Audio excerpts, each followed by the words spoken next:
All right. All right. What is up, guys?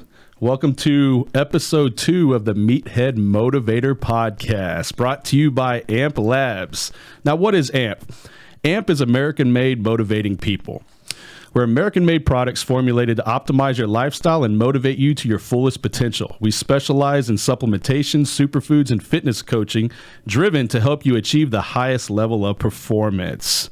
Now, since we're on the topic of motivation, I've got a very special guest in the house. I'd like to say he's my mentor. I basically kind of live through this guy through Facebook because he inspires me every day. Welcome, Mr. Tony Whatley. How you doing, man? Hey, James. We're going to have a good time with this one for sure, man. Yes, sir. I brought my beautiful wife here. We're hanging out on Valentine's Day. Valentine's Day podcast. Yes, sir. Yes, sir. Now, I'm going to jump straight into this, man. I'd like to say I launched my company, AMP Labs, when I started to see a lot of your 365 driven start. Okay. Watching you, just being inspired by everything that you were doing. I want to talk about energy around you and how it affects your success and outcome of whatever you're trying to do. I'd like to say when I started my company versus watching you start the launch of 365 Driven, you have totally launched everything, man. I've seen you go from just daily videos to now speaking with the Arate Syndicate, traveling the country, and it inspires me crazy. Like you have no idea what all your posts and everything does for me. But how can you express to me about how important it is for your circle to be positive, energetic, the right energy for you to be successful? Man, I think it's just we take it for granted. We think that we have the right people in our circle, and you start to do things, you evolve, you start to improve or try to climb out of that categorical box that people put you in. And then you start to see that some of the people that you thought were true friends will start to throw stones. And maybe it starts out with some passive aggressive comments or maybe some naysaying. And then it kind of just wraps into full on texting and circles of people outside them talking about you and laughing about you and sharing your videos. And that's what it was, because you touched about me starting 365 Driven. That was back in June of 2017 is when I basically stuck the flag in the ground. I said, you know what? I'm going to start not only just showing the car stuff that I got. That's what everybody knew me. You know me for almost 20 years now, just right. A car guy, Mm-hmm. right? But I always had people asking me, how do I get those cars? How do I earn that money? What did you do? How did you do that? And for me, it was just, I was kind of just really shy, and I didn't want to put myself out there. I didn't want to be on camera. I didn't feel comfortable standing on stages or anything like that. So I just avoided that whole situation. We can get into that conversation too. Mm-hmm. That's going to be a good one. Oh, yeah. But when I started to decide, I'm going to go out and teach people what I have a lot of passion for is cars and business. I'm going to teach people the business side of things because all they know is the car side of me. And when I started doing that, man, some of the people that I knew that I've been known for 15 years, started talking a little trash. Like, who do you think you are? Do you want to be the next Tony Robbins? Like, what's going on with this? Like, are you a motivational speaker and all this bullshit and like just talking shit? Right. And I was like, no, guys, I'm actually just trying to help people achieve the things that I have the knowledge in. And that's how I'm going to impact people. And I didn't understand why they didn't like me, because you and I are both alike, where we don't really want people that are be enemies of us. Right. We've never been like that. We've always helped people. We've always encouraged people. Mm-hmm. So to see that adverse reaction, immediately you start thinking, is this me? Is there something that I'm doing that's pissing people off? Is it something that I can change? Is it something that I did wrong? And all these things are starting to go through your head, like, because you're not used to seeing this kind of a reaction. But then you start to realize that it's really on those people. You realize that miserable people just like to make other people miserable. Mm-hmm. Even the people that act like they're happy, and they start to, they can act all they want, but you judge them by their actions. For sure. Just how they act. What are they saying to you? Right. How are they coming around you? Are they laughing at your dreams? Are they making fun of what you're doing? Are they challenging you or say, oh, I wouldn't do that. Oh, I can't believe we're doing that. Passive aggressive type negative things. But that kind of negativity from people you actually admire or respect or care about actually does rob from you. It impacts you more than just a dude that might just say something negative that you don't even know. In general, social media. Yeah. If you care or have some sort of emotional feeling for a friend or even your girlfriend, anybody that you care about, and that person is being negative to you, that can drive you down, man. Absolutely. I know how that feels. We've both gone through some challenging phases in the last 2 years of doing these both. Like I said, we're growing these businesses about the same speed. And yeah, we have seen some adversity moments from our close circle. And the thing is that once you understand that it's not you, unless you're just being an asshole, let's be honest. Like there's people out there, just some of them being fucking assholes, and they get an adverse reaction, and they did the whole victim thing. Oh, woe is me. Yeah. No, guys, there's a difference between being polarizing and being an antagonist. You can be polarizing, and you should be polarizing. Polarizing is speaking what's on your mind, how you believe, the ideals, the core values that you have, the things that you truly believe in. Share that with people. That's being polarizing, because you don't want to be neutral. You don't want to be playing the warm average and trying to appeal to everybody, because not everybody's your customer base. Right. Not everybody's your audience. So when you become polarizing, you start to push away some of the people that you were never meant to serve anyways. Right. Because they're going to be, oh, well, I don't like this guy's message. I don't like the way he looks. I don't like the way he sounds. Like, that's fine.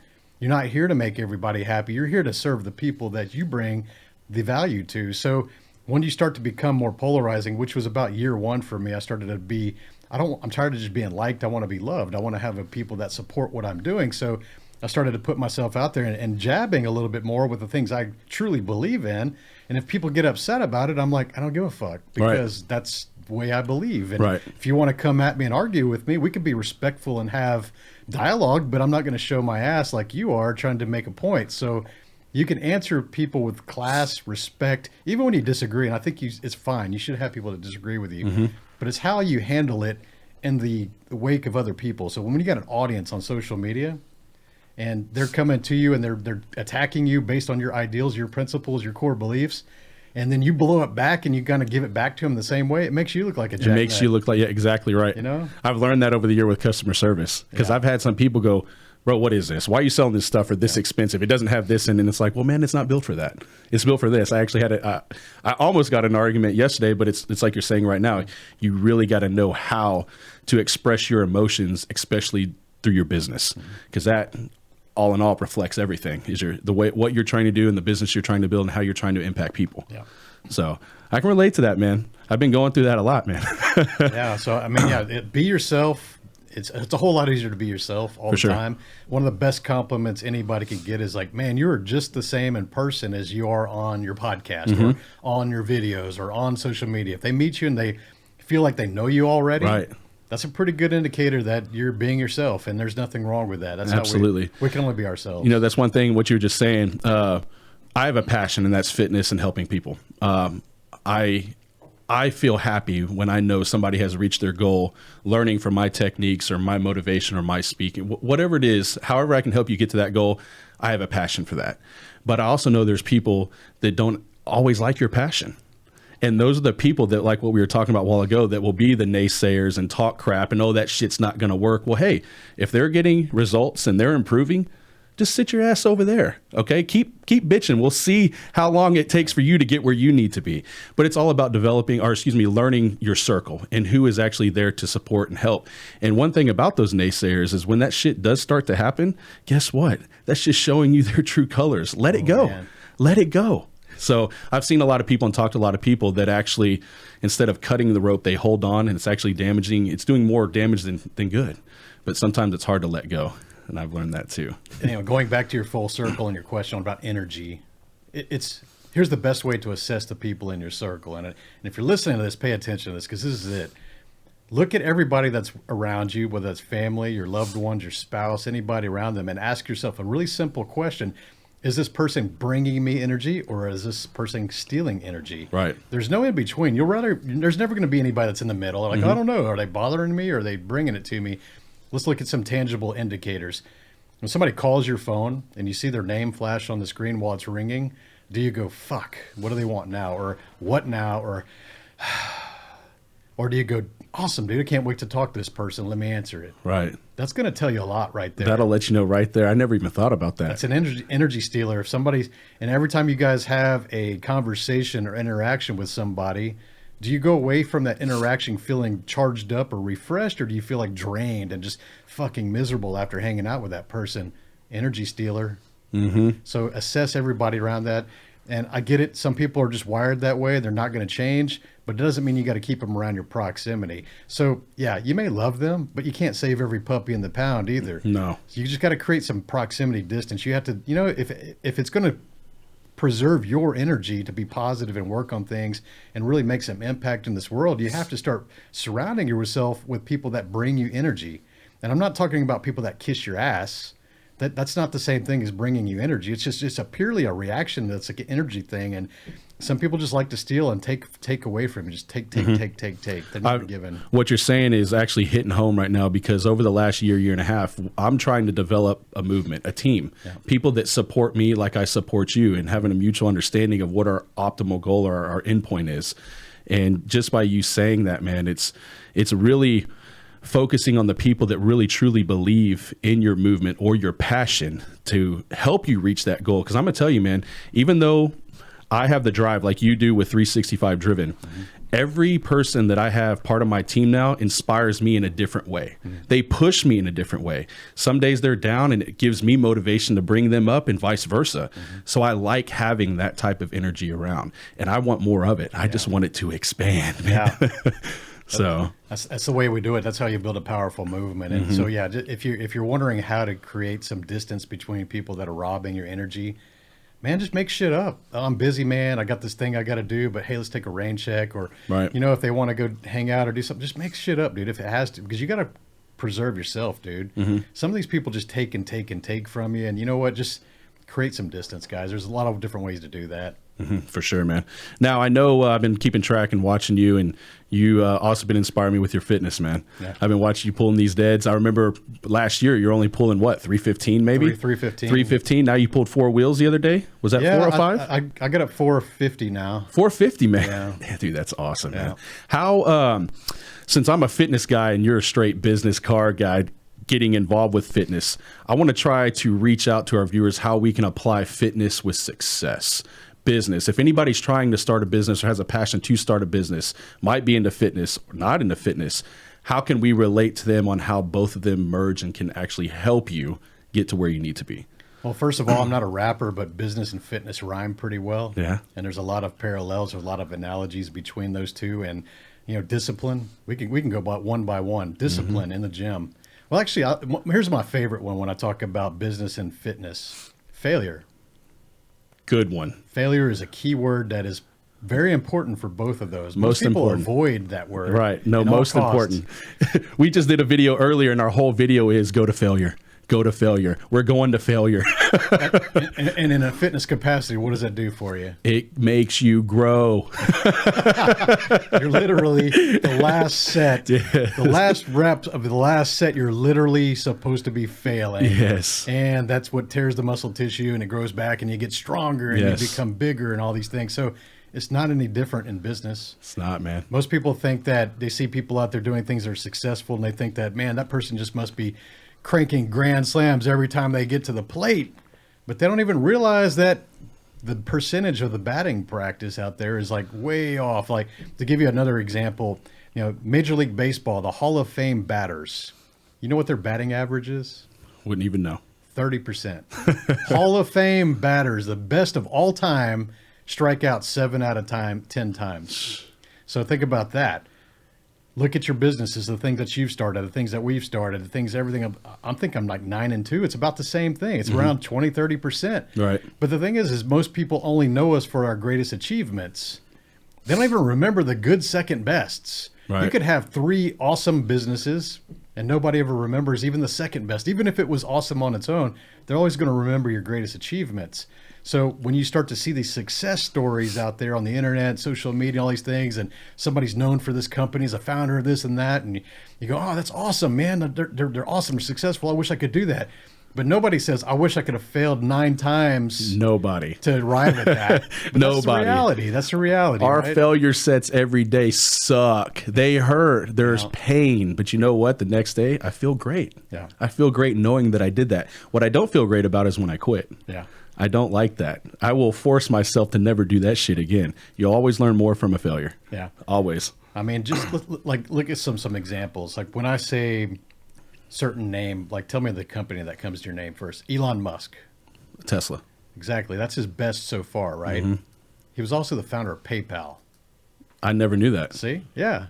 PayPal's pretty damn big, isn't it? I would think it's bigger than Tesla. I don't think on the market cap. I think Tesla may have passed it, but again, you know. But then again, I never knew that. And if you would have invented PayPal and that was your thing, everybody would be like, "Damn, Jimmy, you did the PayPal thing." Jeez. See what I mean? So they only remember your best Right. performance.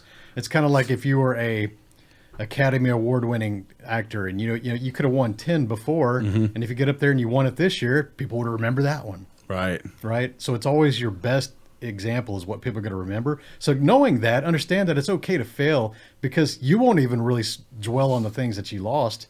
You're going to look at the thing and go, hey, I can learn some lessons here. I'm not going to do that again. Maybe I can revise this a little bit, pivot, make it a little bit better.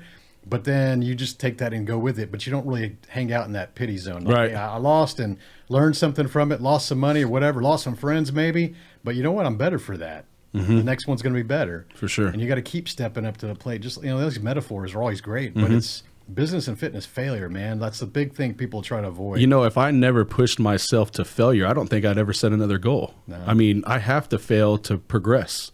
You know what I'm saying? Because every workout, and like you're saying, just with business, there's failures every day. Every day. Not only am I failing in the gym trying to keep my body right, I fail every fucking day with my company. Every day. Every day I got something that is like, are you shitting me, man?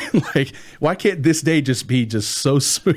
But you know what? I actually like it. I actually am scared to see one day where I'm not like, why is this going so smooth today? Like, I think I need the discomfort for me.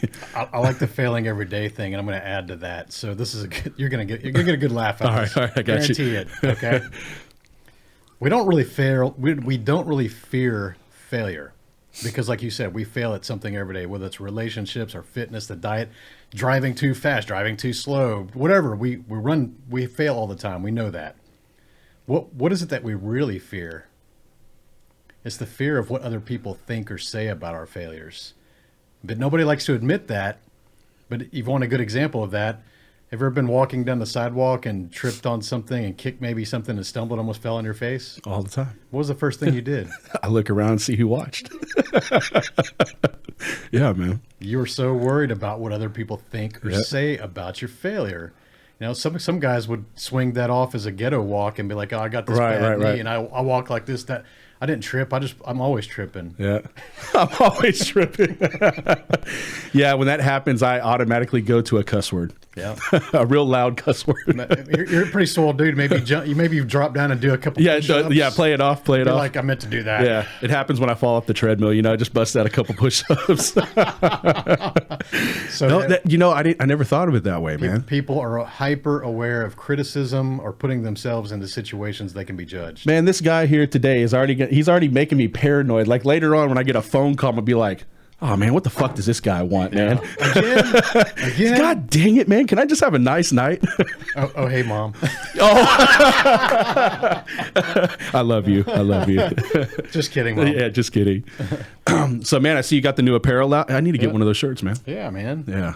We'll hashtag 365 driven. That's right. Yeah, man. That's right. So yeah, dude, on the fitness talk, on the business talk, I know you've had a lot of great accomplishments this year, man. Like I said, everything you've been posting, I always keep up with. And one thing I'd want to touch on here, just because I'm getting ready to do it, and I started your challenge, but did not finish it. Oh, the video challenge. I did not finish the video challenge. Once again, energy, circle, social media, having the right people around. I quit, and it made me really pissed off. But now the time is here, and I got a big year, and I'm going to have to get on stage, and I'm going to have to speak in front of people, and it's terrifying. It's scaring the shit out of me talking about it right now, man. So I want to know. Yeah. Seeing you up and coming, getting to the Arate Syndicate, watching you speak on that stage, which was freaking awesome, by the way. As a matter of fact, I made a post the other day and used your ABC little, because it's perfect. It's perfect. But what did you do to overcome, or even if you had that fear, how did you conquer that? You want me to tell you the story of when I discovered I had the fear? I absolutely do, man. This was only 3 years ago. Okay. So here's the thing is that I've managed some very large projects in my corporate world, And I've had teams of 50 to 75 people working on the things I was managing. And I did the rah-rah stuff, and I did the project kickoff meetings, and I've done probably a million slideshows in the corporate world. So my ego told me, I got this. I'm good at public speaking. I have the occasional courage to stand in front of people and do something. Right. I think I have that. I thought I was good at public speaking because of that. We all have that. We've done this before. I didn't realize I had a fear of public speaking until this one event that I went to. So I was working as a contractor for a natural gas company here in town, and they had an executive that was going to go to this convention for all the different contracting companies. And he's like, hey, I can't make it, and it's over there by your house. Would you mind going there for me and representing our company at this convention? I was like, hell yeah, dude. It's like a 5-minute drive. It's in the Woodlands. It's like, I'll go do that for 2 days and get paid to go get paid to listen to stuff. Yeah, cool. So I show up, and there's 1,000 people in this room, and it's a big ass room because they got those giant round tables where you sit at and eat. So imagine 1,000 people sitting at those giant round tables. Wow. It's a big room. And I was like, oh my God, this is giant. I sat up near the front because we had a reserve section based on the company I was representing. And there was a speaker up there, and they were talking about safety topics, just about, what are some ideas we can get engagement for safety topics to get our people more involved in this. And me coming from a more dangerous industry of the offshore construction side, I said, I think, man, I have an idea. There's a lot of things we do on the ships and all the rigs that are very dangerous to get those people to participate. So he takes volunteers, and I raised my hand, and then maybe there's like a dozen other people in this whole room that raised their hand, and I'm thinking nothing of it. And he calls on me first, and I'm like, shit, I didn't expect to be first, but I wasn't too far away from the stage. So I figured I could just be sitting in my ass in the chair, give him a real quick tip, and then I'd be done. And I'm like, okay, I got this. I'll just blurt out the answer. And sort of started to say the answer, and he's like, oh, hold up. Let's get this guy a microphone so everybody in the room can hear his response. Oh, go ahead and stand up. We'll bring you a microphone. So now I'm standing there, and I'm looking around. Where the fuck is this microphone at? And it's this lady on the other side of the hall, walking really slow, older lady, walking really slow with this microphone. And I'm standing there realizing there's 1,000 heads looking at me, 200 eyeballs. And I'm starting to feel my body core temperature rise. I started to feel my throat closing up, started to feel the sweaty palms, the sweat droplets, maybe even the armpits were coming off full faucet by then. I know the feeling. And it felt like a fucking eternity for this lady to bring me the microphone. But at the same time, I was thinking, what the fuck is this? Like, I've never felt this before. This must be stage fright.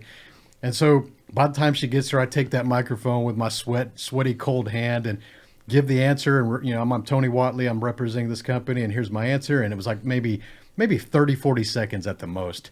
Everybody liked the idea. They clapped. I sat my ass back down. And for the next 5 minutes, I sat at the table still sweating and just grabbing that cloth napkin, which doesn't absorb shit. Right. Wiping my face thinking, what the fuck was that? And it's like, I've never experienced that before. I thought I was good at public speaking. I've done all these slideshows and talked to my team. And that's when I realized, like, I don't want to eat. Here's the thing. Most people would say, well, like, I'm just never going to put myself in a position of that ever happening. I'm just never going to raise my hand again, or I'm never going to attend a conference. Fuck that. I'm just going to avoid that whole situation. But for me, being the daredevil kind of adrenaline junkie that I am, it's like, I found a new fear. What do I need to do to get over this fear? I know other people have solved it. How did they do it? I'm an engineer, so I work backwards. Okay, I'm going to go find Google and find out how people have overcome public speaking. And they said, okay, join Toastmasters, do reps, do videos, get used to these things, get better at this. Just make videos every day, learn things from your public speaking training, and then apply that to videos, because whether we're speaking on a microphone or a stage or a camera, it's all public speaking skills. The way we speak with a conviction and emotion and storytelling, these are things that apply to all these mediums if you're using your voice, whether that's one person or 10,000 people. So I said, okay, I'm going to join Toastmasters. I'm going to force myself to go, and I'm not going to be a fucking spectator and sit in the back of the room. I'm just going to raise my hand every week to make myself uncomfortable. So I have to get up there and say something, and they're going to get some good feedback from doing that. And that's what I did. Is I just did these reps, and in between those weekly meetings, I did videos every day. And that's when you saw me doing all those videos. That's when I saw them. That's when I was learning. I was learning that from Toastmasters. And then eventually I got some mentors that were helping me to become a better speaker, taking what I had and making me better and better and better. But that's how you overcome anything, man. Yeah, for sure. When I actually started that challenge, and still to this day, because I didn't didn't keep doing them. You know, I don't have the repetitions yet, and that's what I got to get on. I have a fear that I don't look good on camera. I have a fear of I don't like the sound of my voice. Yep. I have a fear, like you said, with the trip little deal we talked about earlier, tripping and watching everybody watching you. Yeah. For some reason with me, it's, what is this guy doing over here? Really, he's doing FaceTime? Really, it's that shit that, like you say, it's the fear of everything around you. Dude. It's just, what the it's alpha male subconscious programming. Well, see, I'm also one of those ones, I'm trying to break it myself. I'm old school. We came from, car guys and working out. That's it. Football, cars, and working out. That's it. We didn't have Instagram, Facebook, FaceTime, shit in the palm of our hand. We didn't have it. Yeah. So now I'm kind of thinking I'm that old guy going, what the fuck are these dudes doing over here? Look at them up here. And I'm sitting, it's like you say, back in the days. It's social programming. I'm still trying to understand that. Think about your initial reaction. Let's say we're a bunch of car dudes or meatheads at the gym, and we saw somebody that was doing a selfie video or something. What was your initial reaction to Look that? at this fucking look at this bitch. Yeah. Look at this guy acting like a teenage girl. For real. And that's the circle that you're hanging around that says that shit. And that's the stuff the car guys would say the same thing. And that's the stuff that I would believe and you would believe. And it's still buried in our subconscious there. We still believe it. But then you start to look around and you realize the people that have the life are getting the results that you truly want. Right. Not the fucking people around you. The people out there doing things. What are they doing? They're fucking doing videos. They're fucking doing those selfies. Right. They're reaching millions of people. They're impacting fucking lives. So those people that are standing around you, you could be like, fuck off. Because you're not getting any results. And they're scared like you. No shit. They don't want to see you do it because now you're showing that you've got courage that they don't have. So they're going to try to claw you back down to their fucking level because you're making them uncomfortable because you can do something or you're trying to do something they don't have the balls to do. Right. See that? I see it. Yeah, it's like real clear, man. Yeah, no, nowadays, and this is one thing that I'm learning right now is, especially with business, our phone is our main tool. We can do anything in the palm of our hand now. To reach the world. Yeah, I can do whatever I need. If I got to sell a product right now, if I can do it right here. Yeah. So it's learning to cope with how amazing this tool is nowadays. Yeah. When you were talking about that story, I'm going to share one of mine. I love to talk to people. I love to get out and interact with people.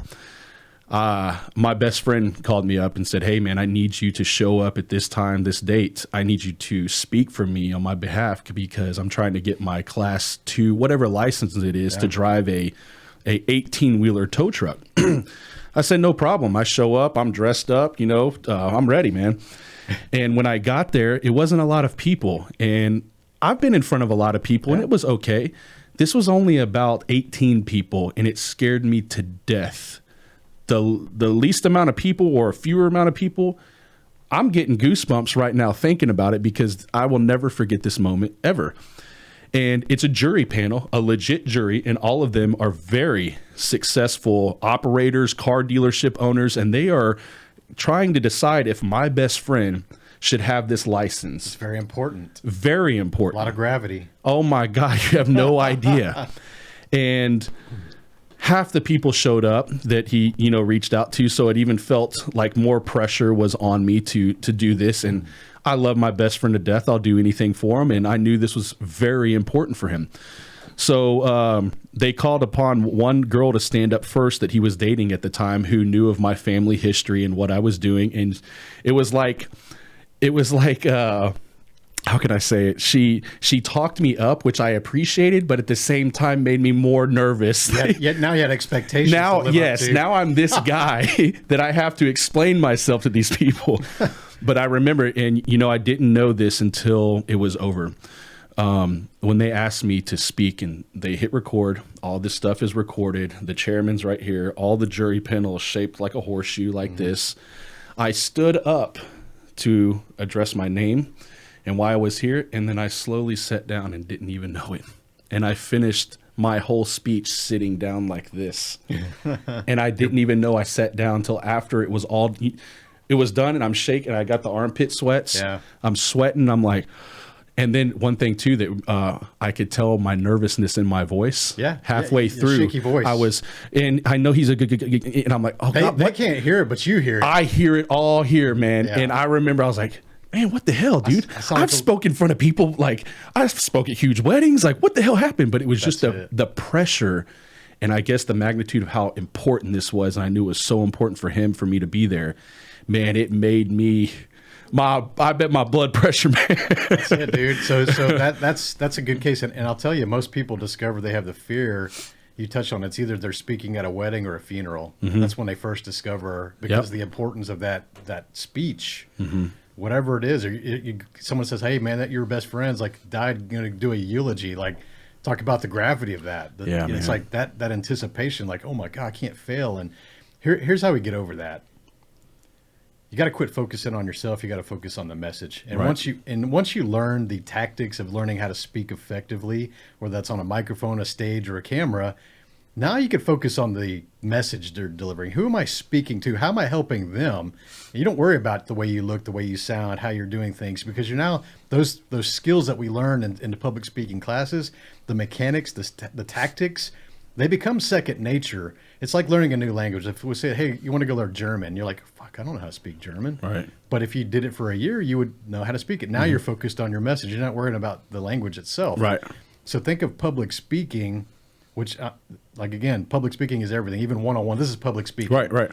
Once you have the tactics and the skills, and you feel more confident about having those skills, you don't worry about those skills anymore. They're there. So that's why we fear public speaking, because we realize that we don't have the skills, and we're more focused on us. And about this period of time goes by, you start to focus on them, and that's when you can really have the best messages. I have really tried to hone in and think about all the times I've had to speak somewhere.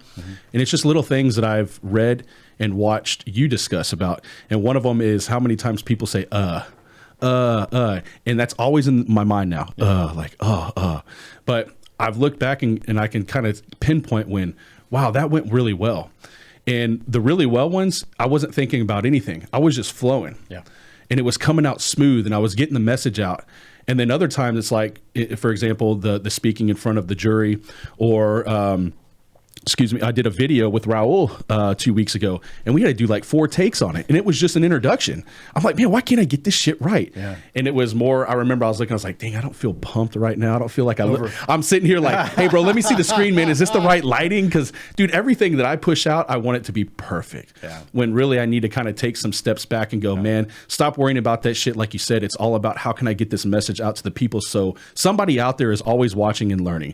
And what's crazy is a couple videos, and this is another thing we'll get into. When I post some videos, it kind of sets, I don't know what sparks in my brain or what makes you feel like this, but say you'll post a video that you love, okay? Man, I'm really going to impact people, and it gets 2 likes. That feels weird. Yeah. It's like, well, what the fuck, man? Did I not do this right? Did I not say it right? But you know what's crazy? I made a video, just myself talking up here.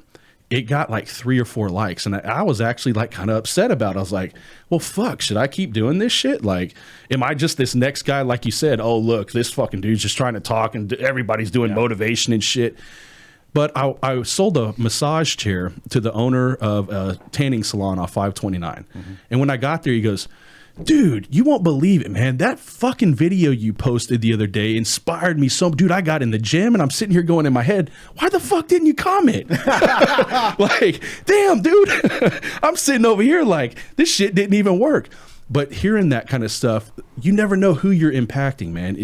I think a lot of people with social media nowadays live by this.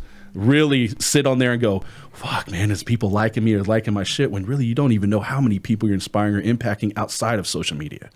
So I thought that was pretty cool, man. So what you just touched on is what I respond with the word, but go back to the gym and the business, is consistency. Right. The fact that you're not getting those likes in between, that's the test, and most people fail. They don't realize this, because here's how it works out. And I'm about 3 years into this, so I know, and I've helped so many people go over these humps and the valleys, and it's played out exactly the same for everybody. So here's the thing.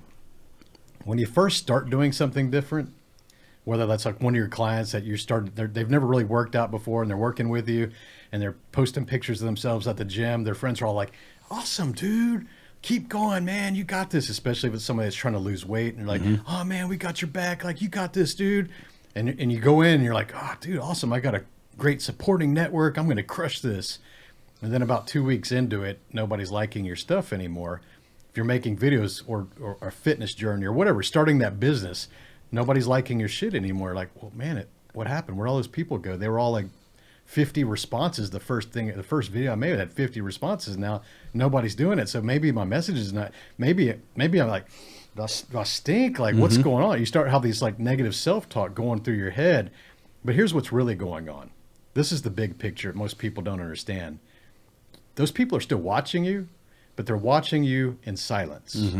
Because think about it, just like you said, other people go, man, we hit the ground running. We're like, oh, I'm going to be an influencer. I'm going to be a podcast host. And there's so many people. There's thousands of people in everybody's circle, especially on social media. And we're observing all these people just coming out of the woodworks and just hitting the ground really hard that first month, first 6 weeks. And then they go ghost. They see the results, that downward thing. Right. They go, oh man, nobody's watching my videos. I felt it. Yeah, we all feel that. I felt it. Yeah. We all feel that. That's normal. All of us have to go through that. People are still watching you, but they do it in silence, and they're not going to like you and post you because they're thinking you're going to fade off about now, and they're not willing to invest themselves or their energy or their time into somebody until you prove yourself. So you have to pass through this phase, which I call no man's land, which is 6 to 12 months. 6 to 12 months, whether you're starting a business, a fitness journey, an influencer run, anything that you're doing differently, 6 to 12 months minimum. Even if nobody's listening, you're going to feel like you get on that stage and nobody's in the audience. You're going to feel like you fire up the microphone and you're like, hey, is this thing still on? No shit. You're going to feel like you do a video and nobody cares. And you're going to be like, man, this isn't working out for me. Well, most people quit. 99% of people just, this ain't working for me. I'm going to go do something else. Bro, this thing's set up here for 10 months unused. Unused. Dude, and if you do it, for 6 months, you'll start to see likes coming back because now people are like, this guy's pretty consistent. He's showing up. Consistency. Right. He's proven himself. I'll give him a little like here. Maybe, hey, good job, man. Like, nice video. 8, 9 months in, they're commenting now. Man, that video was awesome, dude. Keep them going. Right. 12 months in, they're tagging you and they're tagging their friends. Man, come look at what James is putting out, dude. You got to come see this stuff.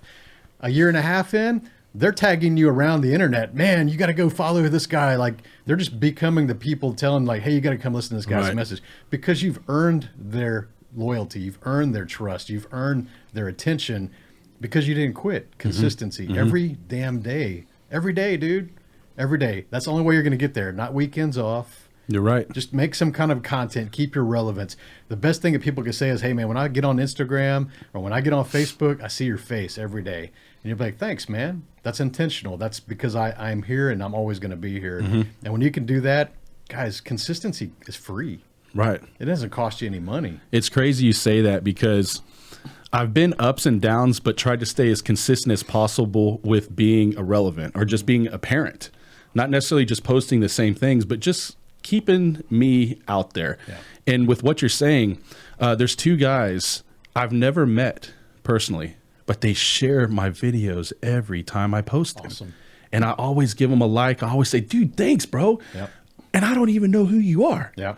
You know, but whatever you do or whatever, it's touching them in a way. It's like you say, for that to happen. Yeah. So I guess that trust, like you're saying, or just the belief that, man, whatever this guy's doing is impacting me like this. Yeah. Let me try to impact somebody else with this knowledge and, you know, we'll spread it. The ripple effect, I guess you can kind of say, man. 2 becomes 10, 10 becomes 100, 100 becomes 1,000. It's everybody likes to hear the right message from the right person at the right time. You and I, we look completely different. We have different voices, different personalities.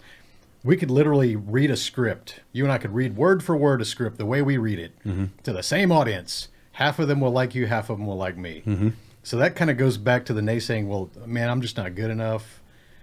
This is a waste of time. Does anyone even care about what I'm saying? Yeah, they just haven't come across your channel yet. Right. Because that message that they needed that day, if they landed on your Instagram or on your Facebook and they needed to hear that one message from the right person, they're going to hear it from you. They may not hear it from me. See what I mean? Right. So it's just all about being consistent. Everybody's got their own version of saying things. You gotta bet on yourself, and you gotta understand that, dude, there's an audience out there for everybody. It doesn't matter what you look like, what you sound like, how you act, because if you're yourself, you're going to attract more people that resonate with you. Well, on this topic, and I'm just steering off this just because of fitness and just being a coach, I learned, I've been coaching now for 18 years, and I learned about halfway through my career that I stopped to take things so personal when people would leave me or quit me. It's not that I was a bad coach. It's just I learned that some people can't relate to you. They can't figure out your way of coaching. It's not that you're bad. Yeah. It's not that your technique or whatever can't get them to their goal, but something with them, y'all are not a relatable person. Right. And I've seen them go to other coaches and trainers that are what I would say is not that good of a trainer. A lot of people didn't like them. But if that one person worked for that one person, then guess what? I'm happy for your results, man. I'm happy you could get there. And I learned that I'm not for everybody. Nobody can just take the type of training and the coaching that I can do. So it's cool that you kind of hit it like that, because that's how I can relate and understand that. They pass through your zone of proximity. That's all. I mean, it's just basically people come in and out. They test it a little bit and they move on, or they go somewhere else. And they may even go to someone that's a better or well-known coach and get less results. Right.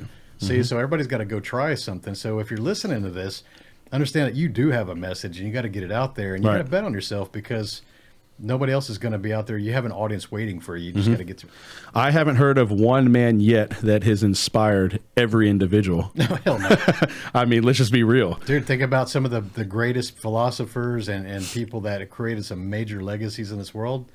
Nobody loved all of them. Nobody. Jesus Christ had haters. Jesus Christ had murderers. Right. Martin Luther King had murderers, had haters. Yeah. So there's Mother Teresa has haters. The Pope has haters. I mean, everybody that's got good intentions. So a lot of people, like, I love this topic because there's a lot of, sometimes I'll talk about haters because I help people process those. Sometimes people are like, hey, why are you always talking about naysayers and haters? It's like, because I had to deal with that shit, and I like to teach people how I got through it, because I don't want these fucking assholes on the sidelines to keep people that genuinely want to help people from doing what they need to do. So I'm going to help people to overcome that, get them in their mindset. And the thing is that you think about these critics and the naysayers and the haters, it's like, guys, they're the cheap seats. They're not in the arena with you. They're not doing the same thing. They haven't got the results that you got.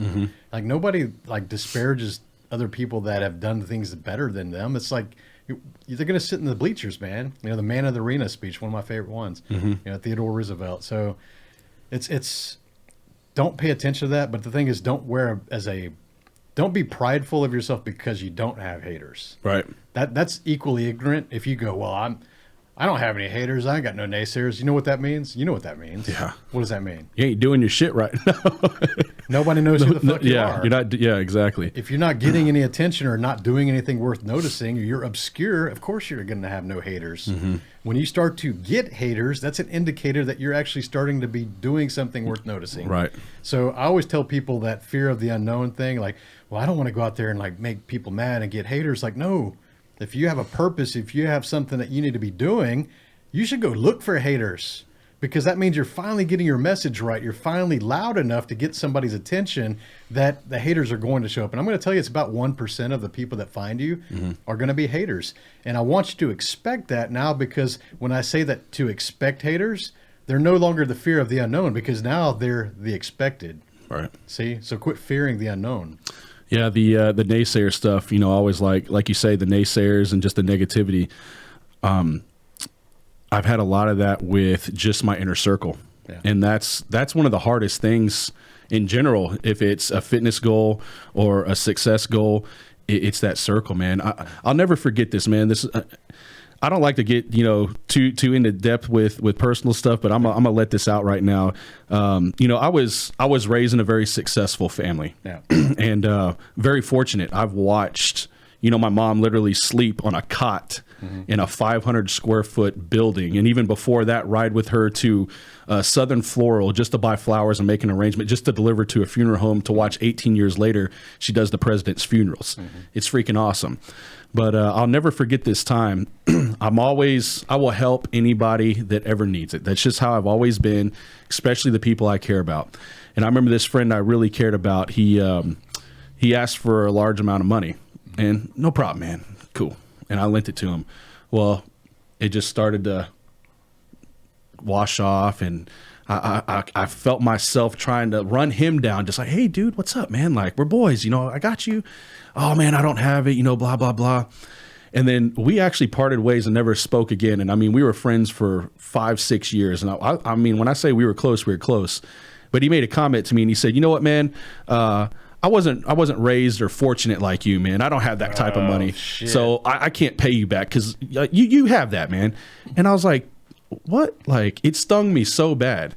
And, I'm dealing with that still to this day, building AMP with people that I know in the inner circle pulling your family's successful card. And I'm like, dude, I am doing this all on my own. I asked for a small loan, and I mean, I really truly am sticking because I want to learn and grow and learn how to build this the correct way. Yeah. Everything that AMP is producing and making now goes right back in. Yeah. I haven't made a dime in a year and a half, bro. The only way I'm living is outside personal training, a side hustle. Yeah. So it's tough, man. So, but you know what? That shows the testament of what you believe in. Because the thing is, I tell people, if you wouldn't do what you're doing for free, you don't have a strong enough purpose. Right. The fact that you just said you don't pay yourself for the last year and a half, I was the same way. The first year and a half of what I built 365 Driven, I didn't charge anybody. I helped 22 people start and scale their first business. Mm-hmm.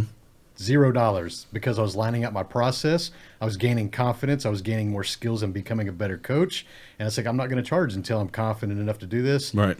That's what I did, man. So I did it for free. I paid my dues. I'm starting to charge now. I started in 19. Mm-hmm. So you think about that as most people out there, it's all about what's in it for them. They want quick cash. Hey, I need to go make money right now. What can I do? And they're going to sell their core values and their ethics to go make quick cash, but they're going to trade their long-term legacy.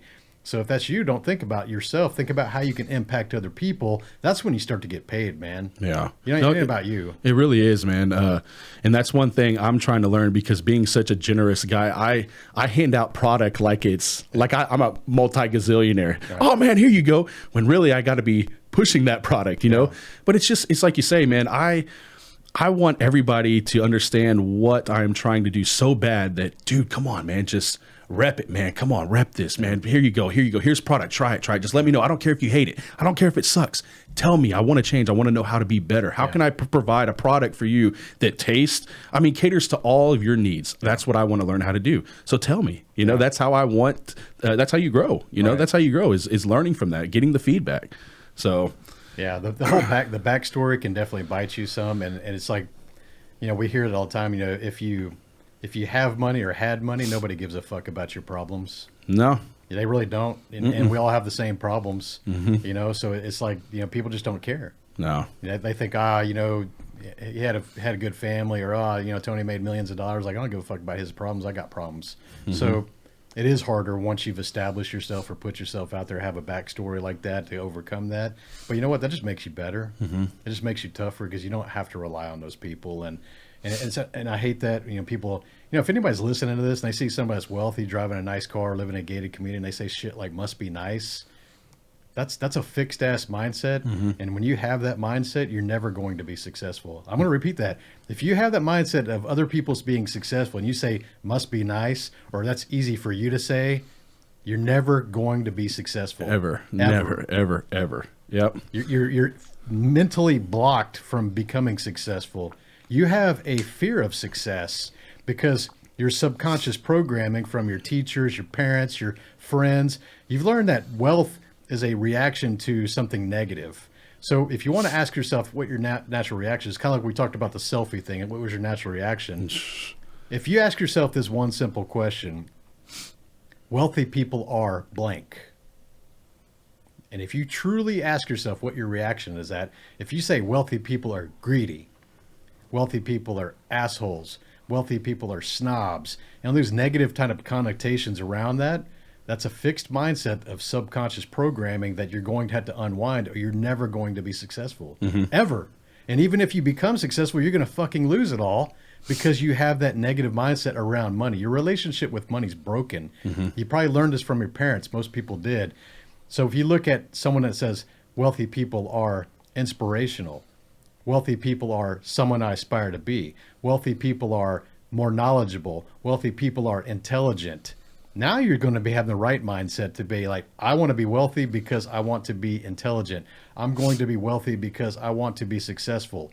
See, it's a different mindset shift. For sure. So you got to get away from that negative thing. If you're a hater because you see somebody who's got a nicer house or cars or doing things that you can't, you got to go fix that first. You got to really learn about fixed and growth mindsets. What's crazy about mindsets like that is there is nothing different from that person than you. No, nothing. There's nothing different other than our programming. Every time I get in here, and I'm just going to name drop, there's nothing different that Andy Frisella is doing than what we are doing right now. No. And he's one of the baddest dudes in the game for supplements. Yeah. You know, as a matter of fact, I listened to one of his podcasts about 3 months ago. I don't know what episode it was. And it touched home for me because I was sitting here and I always wonder, man, like you're putting all this work in, you're trying to start this business. When is that break going to happen? When are you going to feel like, wow, this is paying off? Like this is what I want to, or this is where I want to be. Yeah. And he was talking about the success curve is like a hockey stick. Yes. It's a very long, lonely, lot of hard working nights, very long. And then it's just like a spike. Beep. Boop. And he made I don't want to quote him or just exact, but he was like, man, you know, I was making $80,000-$90,000 for 9 or 10 years combined. Yeah, it's combined, like 5 years total. Yeah. He made that, yeah. And then 1 year it went to $1 million something in sales in a year, and he's never done less than that ever since then. And it's like, okay, and being fortunate, being blessed with hardworking parents.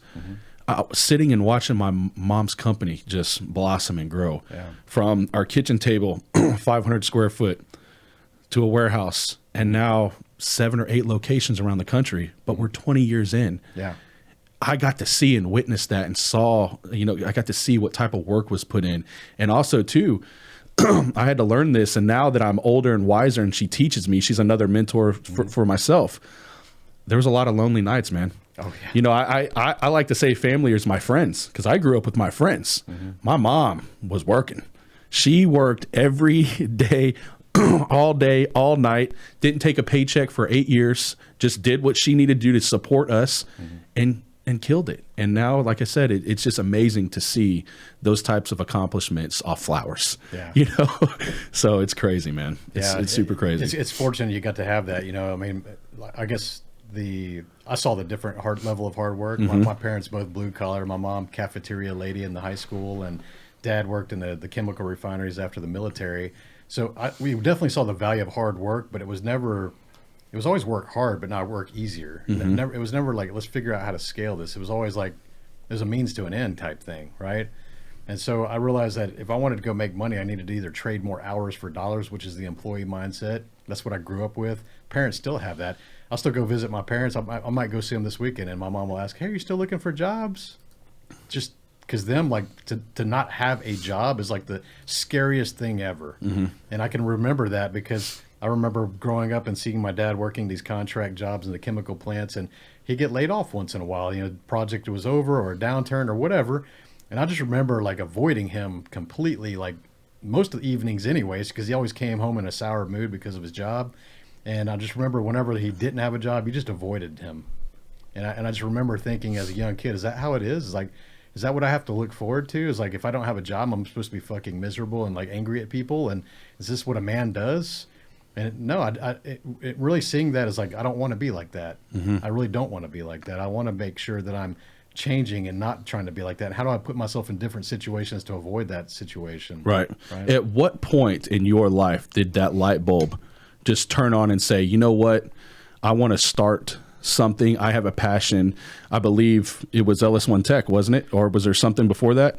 I started a few little widget type businesses. I actually started selling pool cues when I was playing a lot of pool back then. That's right, man. I remember. Yeah. Before, 9-ball.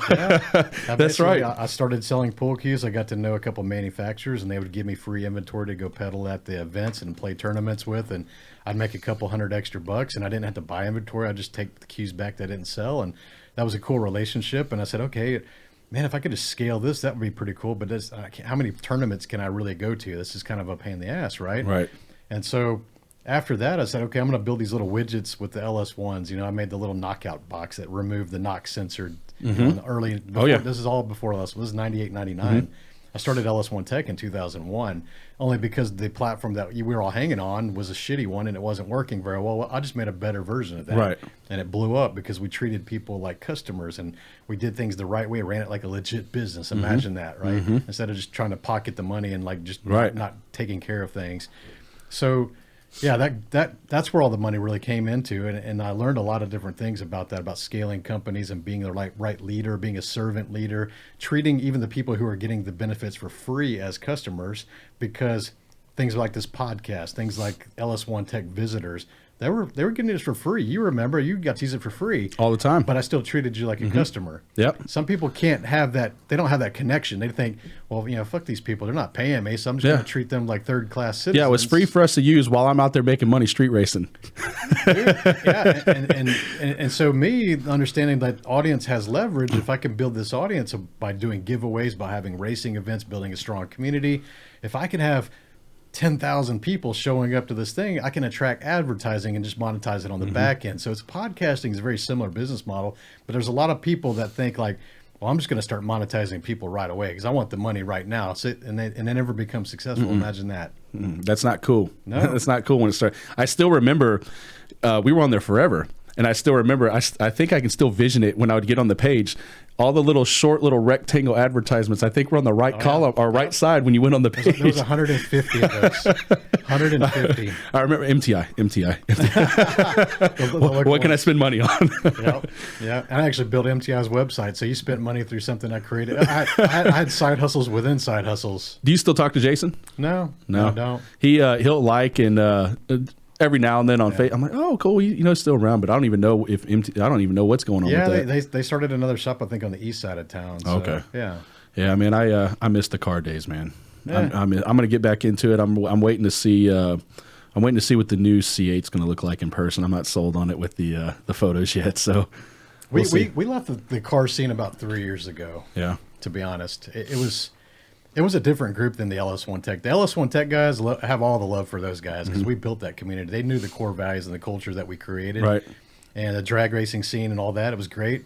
The road racing, we started getting more into that. Awesome people.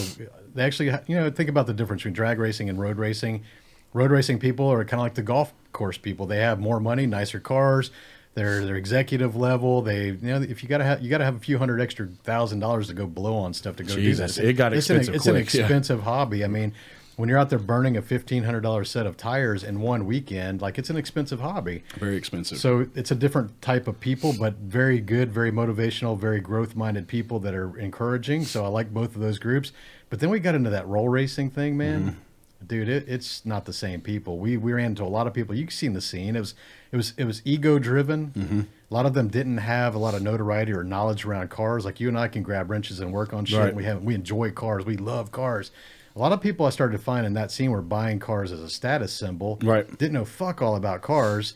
And then they started just throwing their wallets on the fucking table to try to outdo each other and just overspending to make a faster car. I quit. And it got so bad. Dude, it got so bad that people are they're fucking scared to drive their own cars. Exactly right, man. So if you think there's no ego in that, like, dude, they can't even fucking drive their own cars. Like, I remember showing up to meets and the guys got their cars out there like you're speaking, and then they have their driver. Fuck that. And it's like, that's not real. That's not a car guy. You built a 1,500 horsepower twin turbo Lambo or 2,000. Can't even drive. You're not going to drive it? Like, dude, put me in that seat.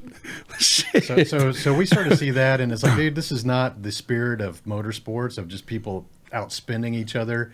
And when you can't even grab the wheel and fucking drive your own car, it's like, you're not a car dude. You built too much car. Fucking build a slower car and enjoy it. That's what a car guy does. That's right. I remember when a carbon fiber air lid and a plumbing pipe from Home Depot to get a bigger mass airflow or smooth. The Fernco mod. That was a fast car. I needed one in the move if somebody had air lid. Yeah, dude. If you had headers, I need two at least. Dude, which air lid is best? Right? Oh my God, man. Conversation. But that's love the car community, very supportive. But we started to see like some of the toxicity. I would say half the people in that room were just like, dude, we wouldn't hang around with these fucking people if they didn't have those cars. So why the fuck do we want to hang around with them anyways? Right. Let's be real. Yeah, for sure. No, I know what you mean, man. The last time I went out was, man, it's probably 4 years ago. We met at the guy Mullet's warehouse on Gessner. And like you say, dude, you pull up and we've got vets, and everything there is Lamborghinis and Ford GTs, and we're like, man, where did all this come from all of a sudden? Yeah. But it's like you say, it's guys with big pocketbooks that they're like, okay, ego shit, okay, and then you got some a Faraday that's out there ready to drag race the shit out of it, or pull up in the Camaro or Corvette and smoke their ass, man. But yeah, dude, the state of your roots, you know. It's like, it's funny because people do ask me about the car stuff, and they say, Tony, what's your favorite car? And they always assume it's going to be the most expensive car you own, because a douchebag car guy would always say the most expensive car he's ever owned would be his favorite, right? Well, I always tell people 1969 Camaro. And I know you got a classic in the garage too. And people are like, really? A 1969 Camaro is your favorite car? I was like, yeah.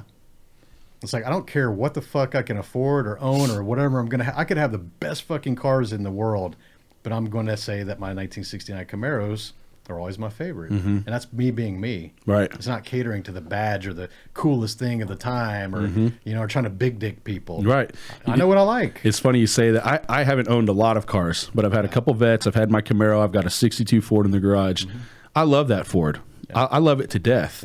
But I will say, one of the funnest cars I've ever owned, it was not my fastest, it was just, I had fun with it, was my C5 Z06. There you go. It just had wheels on it, man. No modifications at all, but I drove the shit out of it, and it was so much fun. I don't care where I went, if we were drag or drifting. I mean, I did everything with that car. It was my funnest car I've ever owned. Those. I still like the C6 Z06. Yeah, even a stock one is a lot of fun. Is it the fastest thing on the road? Hell no. Well, I'm a gear banger, man. Yeah. So now everything that's transitioning over, I've been on the scene for a while, but I like to shift gears. I like to feel the car. Yeah. And that's what I loved about, and that Z06 was, you know, standard. Yeah. And nowadays, I actually saw a meme the other day, and it was talking about the millennials or kids nowadays. They don't even know what that is. What is they that? They call it a theft device, right? Millennial theft device. I forgot. I got to pull that. I'm going to send you that video later. We're going to talk about that later. She's the same way. She hates automatics. Really? Yeah, we only buy manual cars if we can. So I like to feel the car. I feel when I have a manual, I'm with the car. Yeah. When I have an automatic, it's loose, if that makes sense. It's not even nowadays. When I talk to Steven last, everything's transitioning over to the paddles, and I'm like, what? Like, man, I like to feel it, man. Yeah. Like, I want to bang some gears, man. And the performance. Here's why we like manuals, because we value the skill of learning how to drive properly. And if you're going to go learn how to drag race or road race with a manual, those lap times or that time slip has a lot to do with the person holding the gear the gear shift and the steering wheel. So you can throw the keys to somebody that can't really drive, and they're going to run a whole lot worse. And that shows, like, you're a personal development person. You want to get better. If I want to be a driver, I want to get better. I'm not going to fucking do that with an automatic. No. Like, I want the fucking real. Even if my lap times are slower, I want to get the best that I can in that manual car, because I know that you can't do it. That's why, dude, I'm telling you, there was no more greater satisfaction than banging the gears in my Z28 at the track. And I still remember this. We did heads cam through MTI. It made 444 horsepower to the wheels. We just put a 28 1050 tire on it, slick. We're like, all right, let's go get it. We just upgraded the drive shaft, did everything we need to do.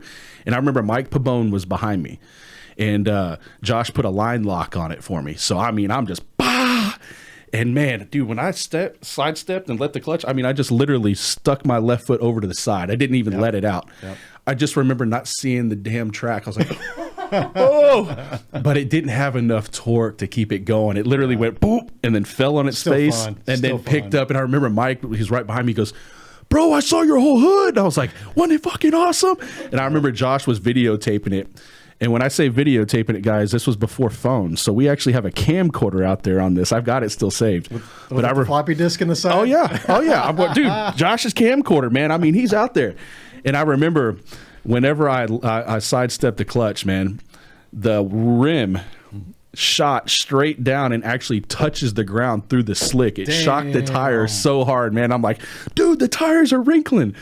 I miss those days, man. Oh, man. That is the funnest time. That was real racing. That was real racing. That was you and I and 20 other people talking fun shit. Yeah. But then we would go show up and actually race. And nobody was like, well, you know what? I'm just going to go spend more money to beat you and then hire someone to drive my car for me. Dude, it wasn't like that back. Dude, even back in the days, it wasn't even about the money. It was about, dude, how can we hustle this? Or how can we set this race up to where we can win? And that's why street racing, dude, I thought it was awesome. Street race. I still remember the Josh invented the snatch a shoe prep, man, with the alcohol and VHT. He'd go out there and spray and light it on fire. It looked like Back to the Future out there, man. But I tell you what, you'd hook on there, man. You'd hook just like the track. We had to get crafty. We had to be really. Yeah, we had to adapt, man. It's different on the street. Hiding the mods, making cars quieter. That's right. They are. And that's right. Hiding the nitrous lines and everything.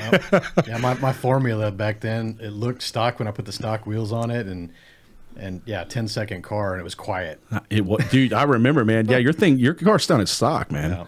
See me, I wanted my shit loud. I was like, man, put that cuthead on there. I still like quiet fast. Me too. See, I want everything quiet now. I don't like loud. I don't want to be hearing that shit. She's the loud car. You like? She loves loud. Because we used to ride Harleys, and she likes the loud pipes and just scare the shit out of I got people. one for sale in the garage, man. Oh man, no time, man. No time. Yeah, when we started selling the bikes when the batteries were dying from not riding them. That's what I got going on right now. I'm done with it. I don't even want to replace a battery. I just want it gone. I want it gone. That's it. All right, guys. I know we're rambling, man. We're reminiscing. We can go back way back in the days with cars. But I guess topic of discussion today, key words, consistency, dedication, have patience, guys. Everything you do, if it's involved with fitness, business, it's going to take a magnitude of patience. It's going to take a ton of dedication. It's going to take up all of your time, and just be ready to lose some friends. It's okay. It's okay. You're going to find that you lose those friends, and then you're going to find better ones anyways. And you know what? It kind of goes away and it comes back, and it goes away and it comes back, and you're going to always replace the assholes.